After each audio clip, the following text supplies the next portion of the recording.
All right, let's have a little come to Jesus meeting about selling wreaths.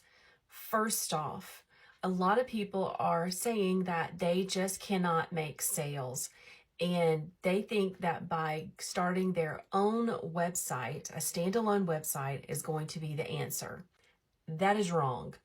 If you are a seller on Etsy, and you can't get traction on Etsy, starting a separate website to sell your product is not going to do you any good. Here's why.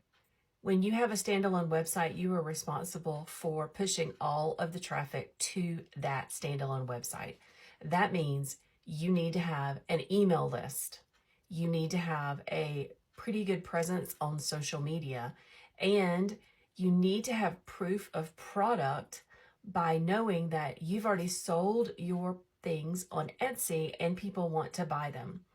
I always recommend starting on Etsy because people go to Etsy looking for the products that we make with their credit card in their hot little hand, and they are ready to purchase. If you are struggling to sell on Etsy, I recommend that you invest in some education on best practices for starting an Etsy shop and for growing that shop.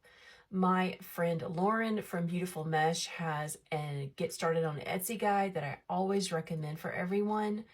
And there are other things that you can do, other ways that you can learn how to grow your business. But you need to remember, you're either going to spend time researching and figuring it out on your own, or you're going to spend money, and that's the way to fast track it.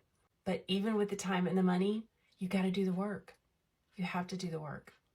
You have to make sure you have all of your ducks in a row. You've got great pictures. You've got a great product.